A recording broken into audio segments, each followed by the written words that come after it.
isn't necessarily helping. It's doing it in because you know.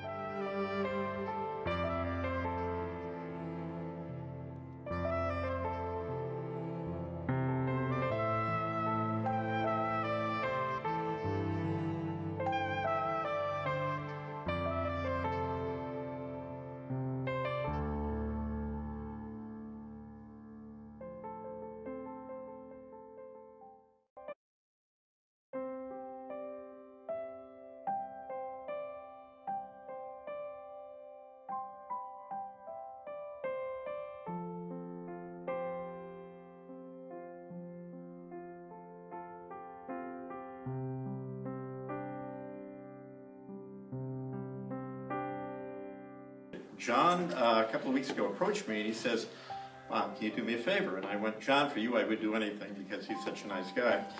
And he goes, "Well, I got a men's group together, and can you show them how to cook something?" And John knows that it's actually good for you.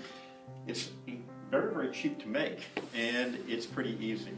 And that is, we're going to make quiche. You have with it for breakfast, you like it with grapefruit, or you can have it with melon, and you get a great breakfast. At lunch, you have it with a salad, quiche and a salad. Sunday drink, you've got a great lunchtime.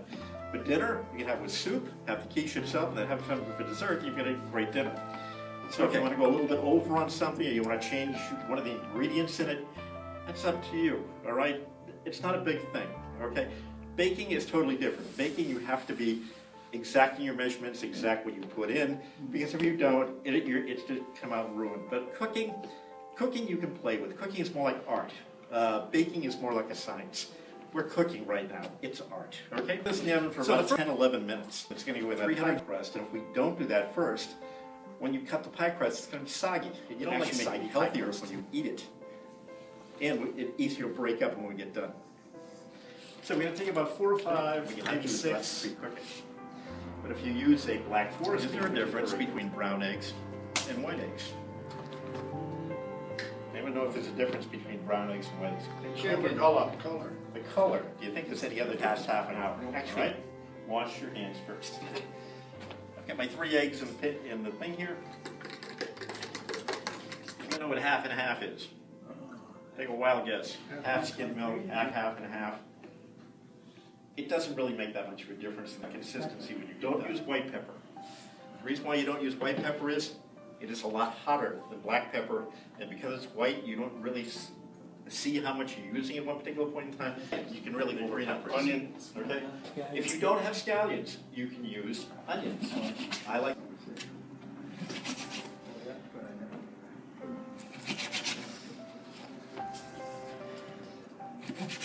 And normally I get the bacon a little bit crispier than this. Okay. So we're going to put our bacon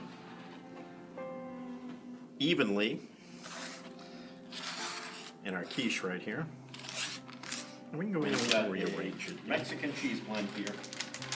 And I know there's about 2 ounces in here because I've already divided it up. This is 2 cups. We need a half a cup. I've already made 3 other quiches. That's what was left in. I can add it. All right. So that's about half a cup. Look at that. I'm about to tape this. Anytime you bake, you have to have flour. So we need 2 tablespoons of flour. We're cooking though. We're cooking, you're right. So, how do we measure out a perfect tablespoon of flour? We take the flour, we fill it up, and then we scoop off the top with a knife. That's 1. There we go. Scallions and green onions and our bacon. We're just going to pour this in.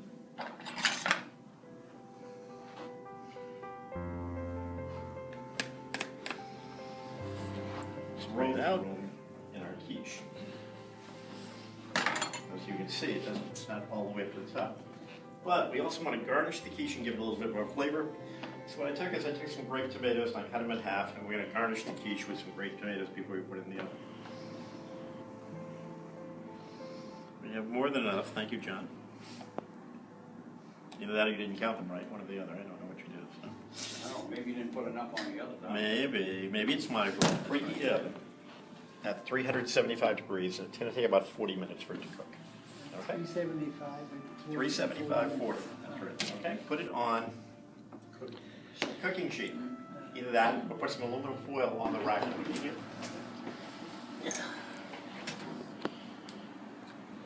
Gloves? No. Well, I think what we'll do is we'll get this, make copies, and then we'll kind of make it out to you.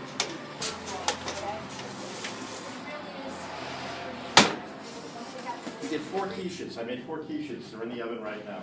This worked out to be, making the 4 quiches from beginning to end, every ingredient, is about $26.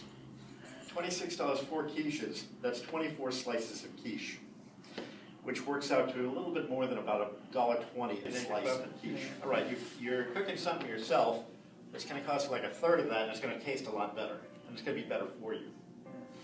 Okay? So, you might want to consider this. Definitely In order to get all of that in there, so the pie that, crusts themselves, you wanna the make a little frozen pie side crusts, then, you freeze can these. before. That's the whole idea of those Yeah. pie crusts, you can freeze them and keep them that way. but as far as the quiche is concerned too, right? You can freeze quiche if you want them, but I don't know, misunderstanding. well, if you I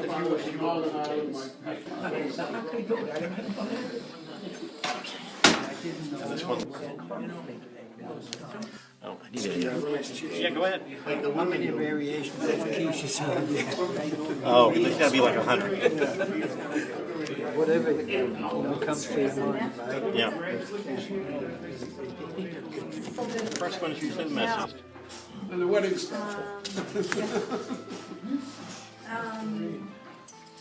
Honor roll? Yeah, I see that, I'll never have enough, there'll always be one coming back. Hey, Jack, wait till you burn your tongue, it looks over.